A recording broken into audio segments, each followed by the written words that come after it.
Good morning, everybody. I hope this video finds you all well. A lot of stuff going on. I wanted to do a video last week and then the week before, and I've just been busy as can be. Busy's a good thing, and I don't want to get too sidetracked on the craziness going on, but good Lordy Almighty, there's some crazy stuff going on. I mean, really.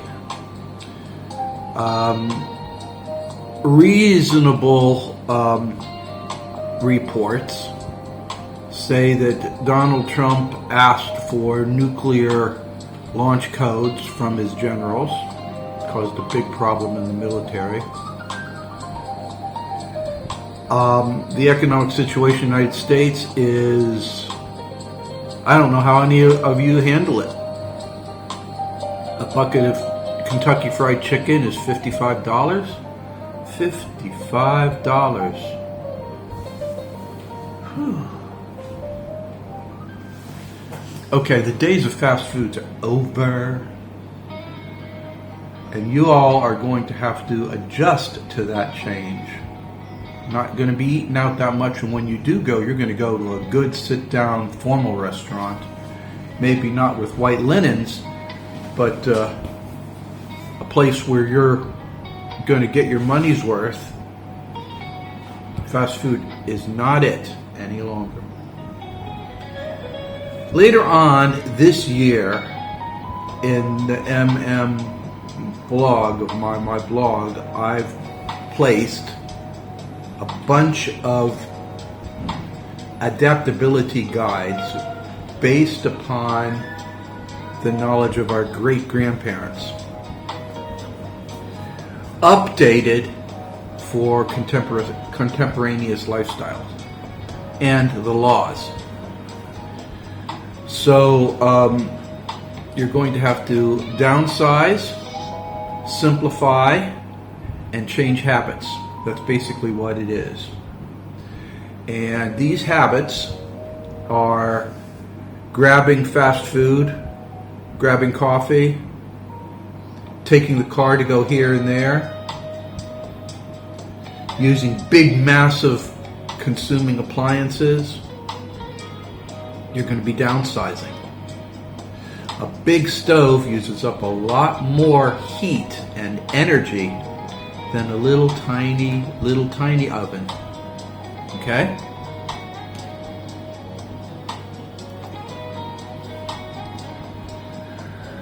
So you're going to all have to start focusing on these things. As I mentioned before years ago, and still is true, maintain a garden. Create a larder. It's not that the end of the world, as you know, it's going to come with a bang, but it's coming slowly, step by step, and you need to adjust like a waltz.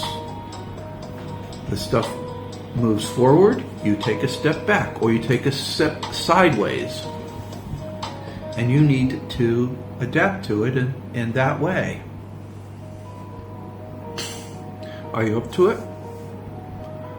Do you think you're all up to this? You think you can do it? Change is very difficult for people, especially those of us who have spent the 60s, the 70s, the 80s, the 90s, the 2000s, 2010s, and the 2020s just driving wherever we wanted, eating whatever we wanted, doing everything whenever we wanted. Those times are ending. Now you have a very harsh reality where the mega rich are lording over a fiefdom of the very impoverished. Everything, if you're in the West, is a subscription. You rent a house, you rent a car, you rent a computer software, you rent everything. And you lose your source of income, you lose it all. You got to prepare for that. That means adaptivity and consolidation of ability. There are those of you who are in Europe that the situation may not be nearly as bad. And there's people who say in Korea it may not be that bad. But I'm telling you, what is not bad now will become bad if you're not careful. So I've given guidelines.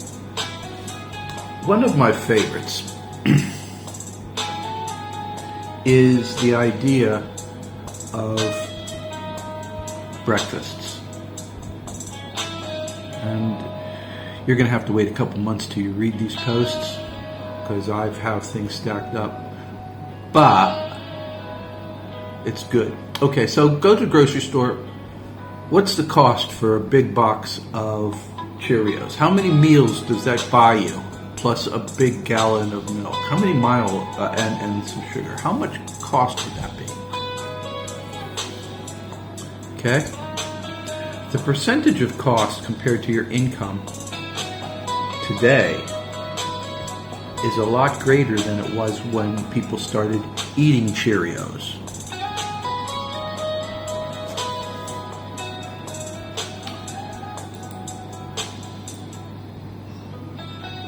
And you have to take that into consideration.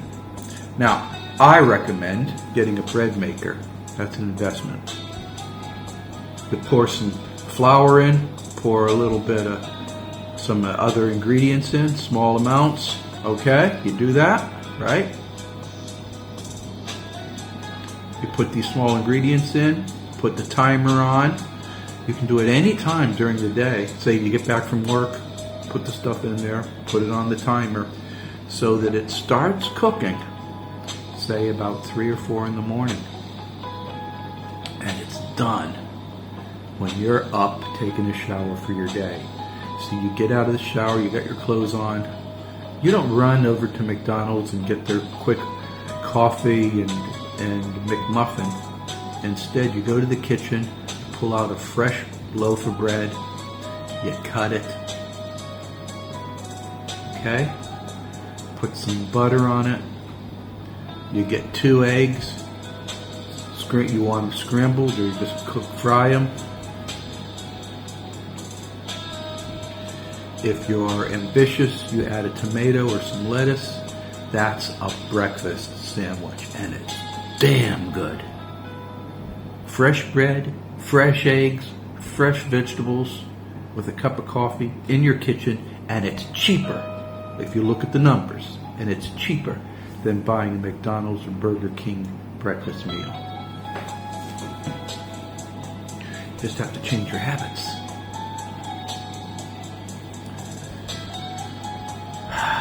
Another habit that you're going to have to change. You need something. You hop in the car, you drive a mile, or you drive 3 kilometers. Get your item, come back. Or you have a bicycle.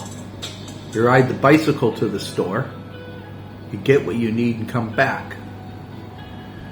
Driving the car for short distances uses up a lot of gas, but takes about the same amount of time as you're riding a bicycle. You have to take into account stop signs, other drivers, street lights, or the street lights, and you have to take into account the cost. Is gas and all kinds of things like that. Bicycle, no costs. You just lock it up when you park. Back in the day when I was in school, we would have boys would have shop class where we'd learn basic skills with tools, and young girls would learn how to do domestic chores and household work.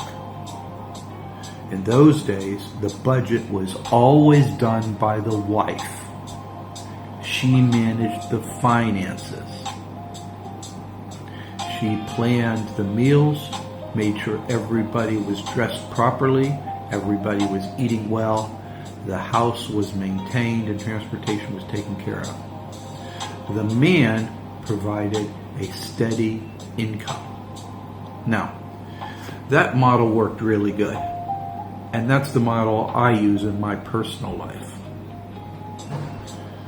My wife takes whatever money I make, She gets it all. Sometimes it's a little bit, sometimes it's a lot, and she manipulates it. And she's been very successful. I'm actually a multi-millionaire. I don't really talk about it too much, but yeah, I'm on paper at least, and that's because of my wife. It's because of me. I'm shit with money, but I'm good at making money. I'm just shit at investing it. She takes care of it. That's the job. That's the woman's ability. Women have an ability. That's their ability. And it's a great one if you find the right woman.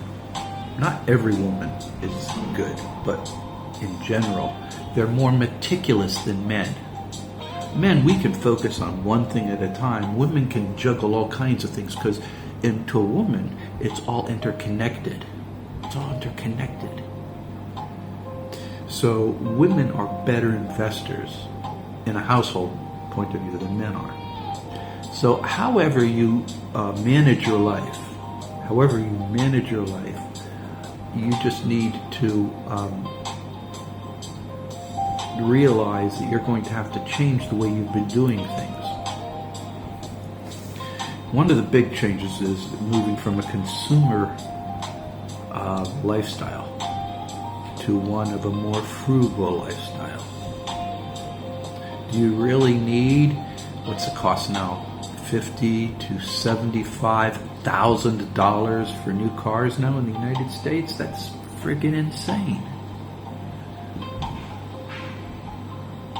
Right now I can buy a used electric vehicle, EV, a used one, two-year-old used BYD, 2-year-old Hi-Fi for something like 50,000 RMB. Now, to give you an idea, 50,000, okay, let's say 42,000. Okay, that's like 7,000 US dollars for something that's almost new. So, look, take care of the basics. You need to scale down your home. You don't need a big house that you're heating or cooling all the time. Scale it down. And when it is scaled, you insulate the shit out of that stuff. You don't have to use expensive insulation. People throw away styrofoam and closed cell polyethylene all the friggin' time. They really do. So you can insulate it on the cheap. You know? And be smart about how you're doing stuff. Scavenge if you need to. That's the old PA boy in me talking. Do what you need to do. Scavenge. A wood burning stove, 2 cords of wood. 1 cord of wood is a pickup truck. A small sized pickup truck. They fill it up with wood that's about 1 cord of wood. Back when I lived in Boston, I was paying $25 a cord. It's probably much more than that. Let's estimate. Let's say it's $100 a cord now. Buy 2 cords at $200 for the entire friggin' winter. Wood burning stove heats up the one room, bleeds out to the rest of the rooms in the house. Keep your regular heater tuned down to the low level so nothing freezes. But you have one toasty room that's well insulated. Everything else is bleeds off of that. You think I'm crazy? You think this is silly? People, I'm not saying that there's going to be a nuclear war and all kinds of stuff's going to happen, but I'm saying there is a generalized creep in standard of living that you all got to take into account and deal with it. If you don't have the ability to leave where you're at right now, where you want to stay, then you adapt to the changing situation. And that's all I'm saying. Now, my basic calculus is pretty simple. That the world is undergoing a realignment, not only in geopolitics, but in everything. There's a lot of institutional resistance to change. You're seeing that throughout the United States. Do you think the news media is changing? They're still on their bullshit narrative that's feeding from the government narrative that nobody believes in anymore. If you do, you should be ashamed of yourself. I'm going to bitch slap you. Bitch, slap, slap, slap, slap, slap. You don't want to do that. So guys, seriously, there's changes. You should all have seen it coming. So you have to slowly adapt in a piecemeal fashion. Slowly. So give my bread maker idea a try. Maybe after a couple of weeks you're going to get tired of eggs and fresh bread. Maybe you're going to want to take some of that fresh bread and maybe make some French toast from it, or maybe try some other stuff. Maybe you're going to want to have 1 week where you actually go get a regular fast food meal for good old time's sake, and then have the homemade breakfast. Or maybe just once a week you're going to do the homemade breakfast. Whatever you do, incrementally adapt through the changes in your own way. Begin constructing a larder. I've talked about this about 5 years ago, and you all should already have something like that. You should have just bags of rice, beans, and flour, and all the staples. You should have cans of goods. Really, you're going to be fine. Prices go up, you're just going to be eating a nice, healthy meal. And everything you're doing, if you're going to keep anything, you keep it quiet. You don't tell anybody else. All these other minions who are blind to everything are going to see what you have and call you lucky, and they deserve it, and they'll take it. I've seen it. Anybody who has gone through a family death and see the fight your siblings have over the possessions will tell you people turn nuts when it comes to money or hard times. They do. They go friggin' nuts.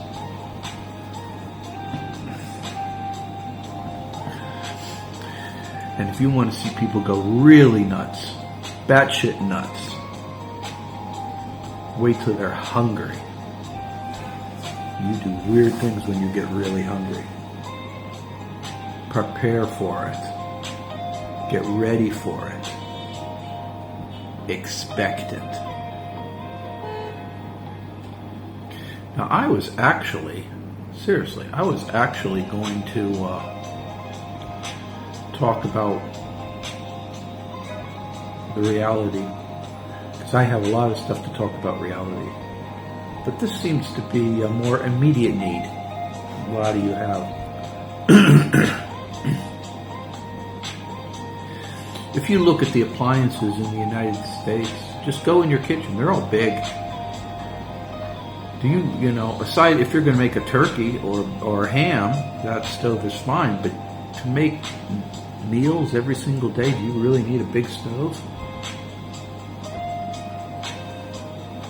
You look at the stuff that you normally buy, most of it is hyper-processed. All the snacks are garbage. All the sodas are just corn syrup. All this other stuff you think is just groceries. When you buy groceries, they should be mostly fruits and vegetables with some meats. And by meats, you need to know meats and fish and poultry. You need to go to a local butcher, make a deal with them, become a regular customer, get your meats from there, not from the supermarket.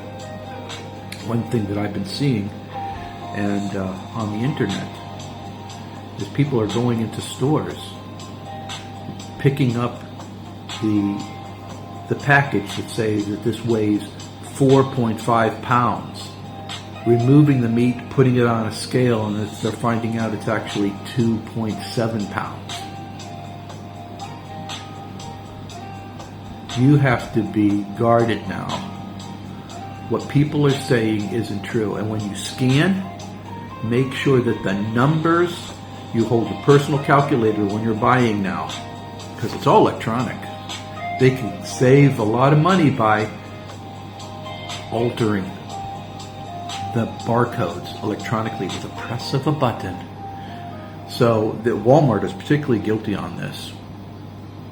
They did experiments where people were buying all this stuff at the Walmart grocery stores, buying all this stuff, taking a calculator. This is what the amount should be, $235, say.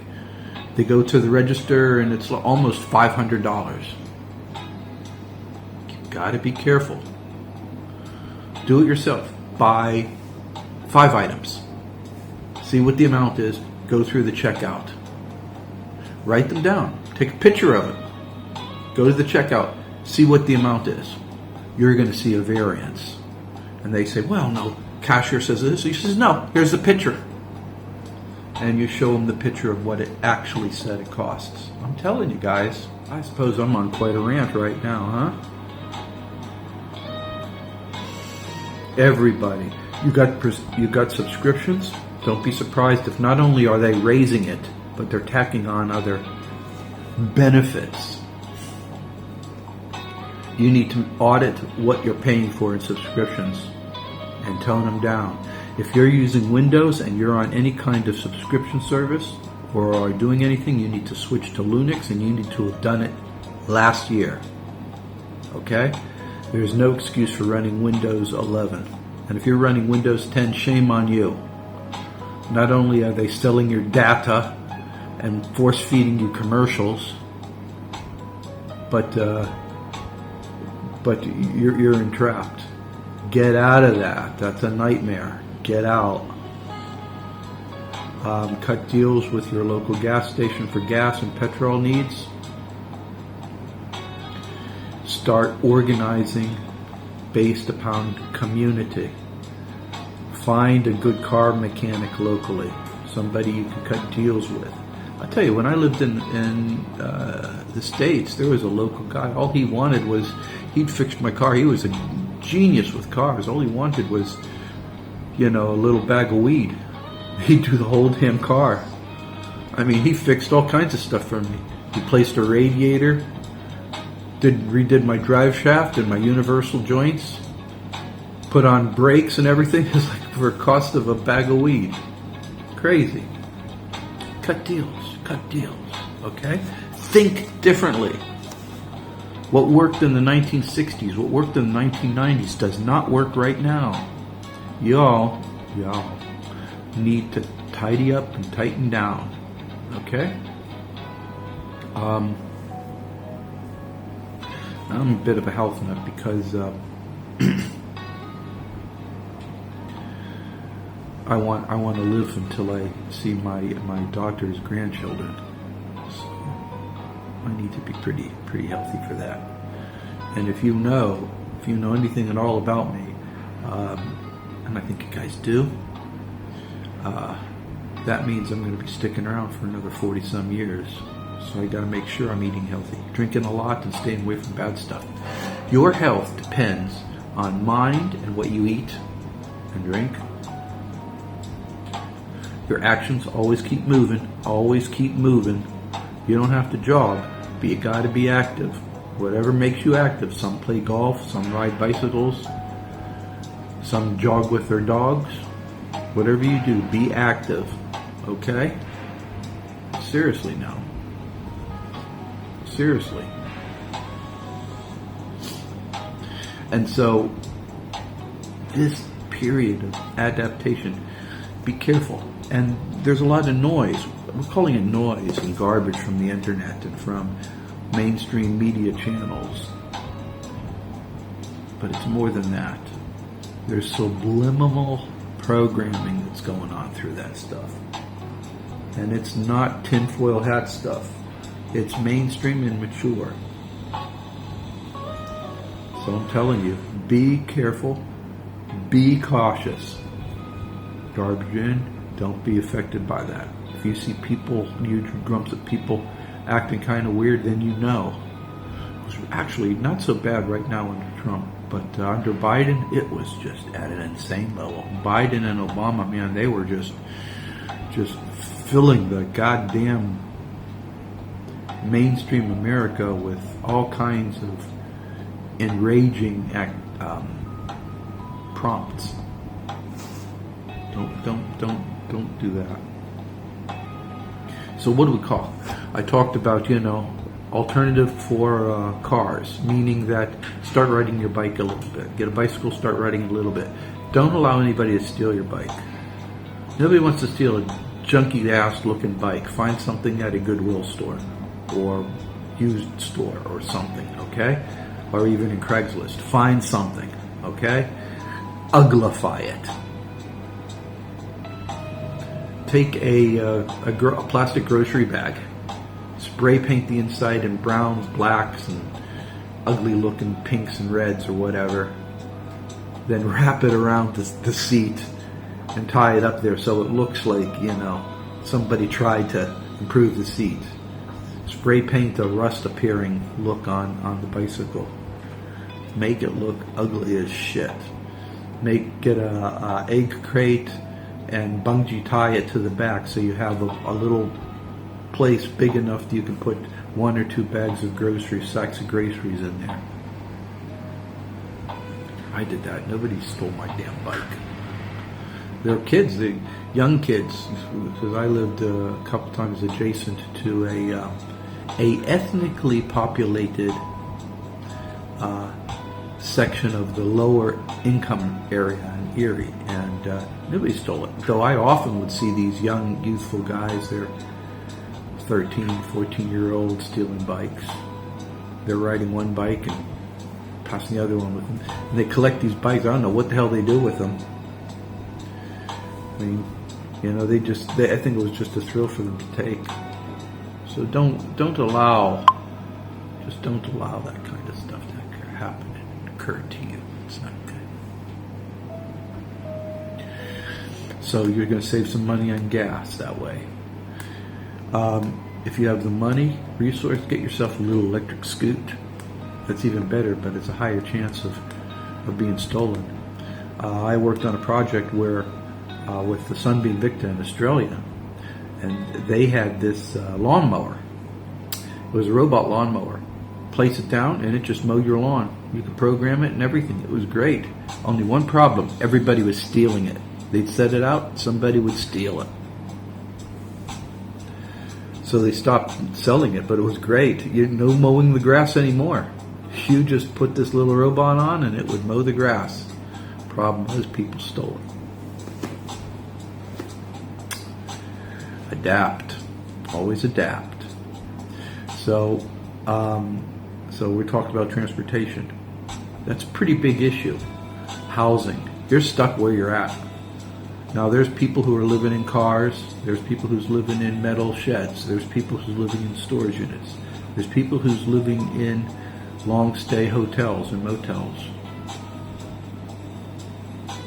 I've done every single one of those, except a shed. I don't think I ever lived in a shed. But you all need to get your housing costs down as low as possible. The idea here, what I'm talking about, is by changing your habits from a 1970s era consumption model to contemporaneous utilization model with savings, going to benefit you.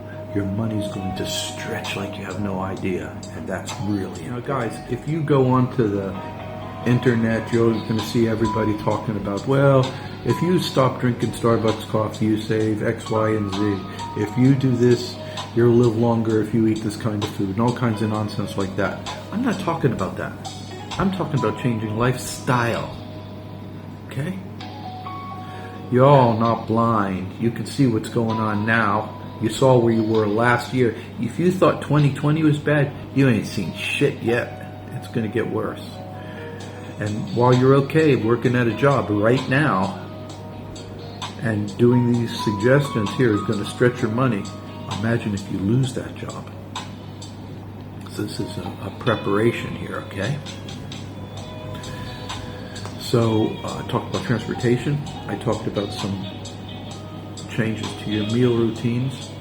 And talking about changes to meal routines. In China, they've been through hardship on and off for century after century. And they've learned to adapt. And one of the things is Chinese food.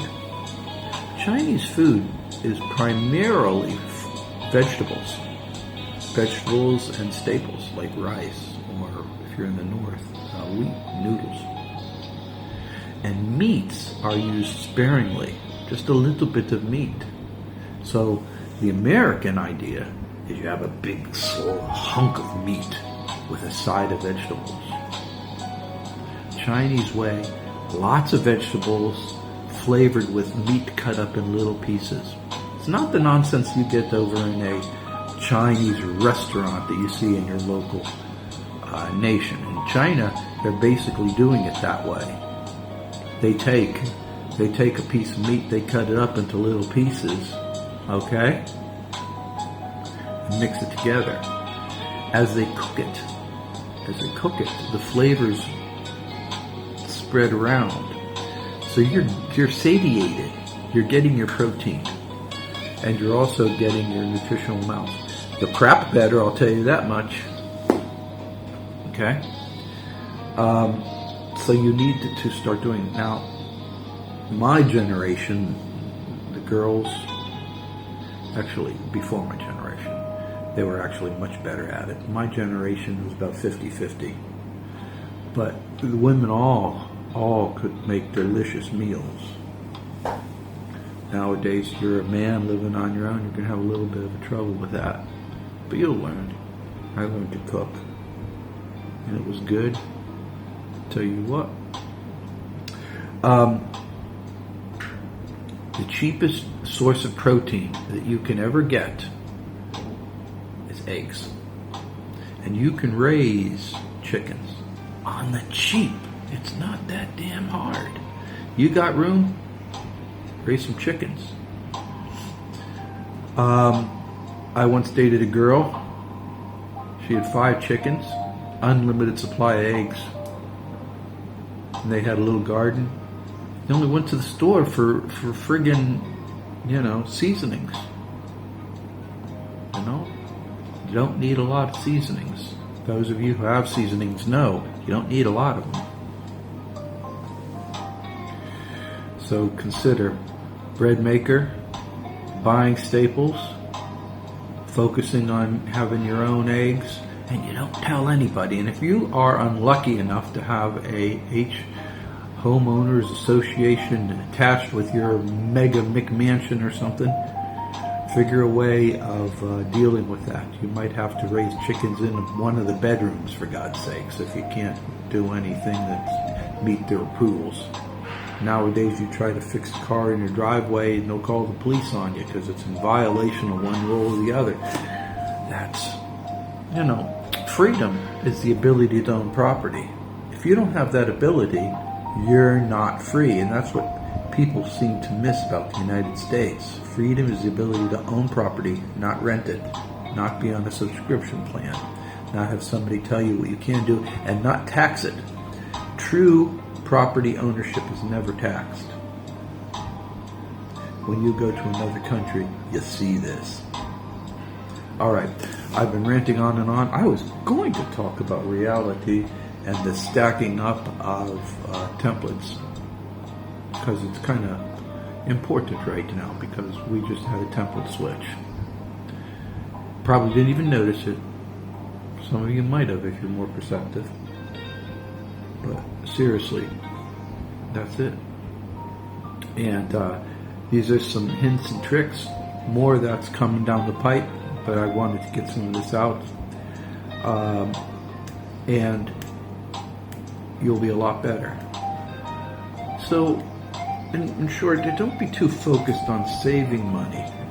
Focus on changing lifestyle away from the consumption model of the 60s and 70s, 90s to a more conservative model favored by our grandparents. You'll be better for it. And I go into more detail. You'll see my more detailed ideas and thoughts on this matter. You'd be surprised how much you don't need. All this stuff in the grocery stores, from laundry detergent to cheese. Everything is processed with additives, with massive markups. You can make most of it at home, including cheese. Cheese is not hard to make. ingredients, you get some milk, and get some lemon juice.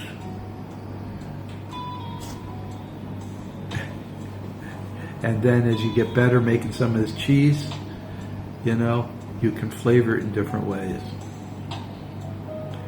Imagine that kind of life. Sure, it's extra steps. You're going to be spending maybe 1 or 2 hours a week doing some of these changes to your routines, but you will be so much better for it. You'll be saving more money. If your company decides to lay you off, it's not the end of the world. You don't have to run to the grocery store because you're living paycheck to paycheck. You've got a larder. You're making stuff. Life continues just without that damn job. You'll find an economic freedom and a satisfaction in making your own food. Now, I'm going to say this and repeat this. This is not to become a gourmet chef. This is how to make basic, staple food on a basic, limited budget that is healthy and nutritious. You're feeding yourself to live a good life, not for convenience. That's the big difference. Okay, people. I'm sorry for this rant. I want you all to take care. And remember, be kind to dogs and cats.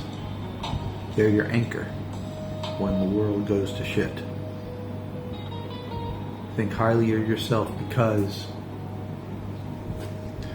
I believe in you. Take care, everyone.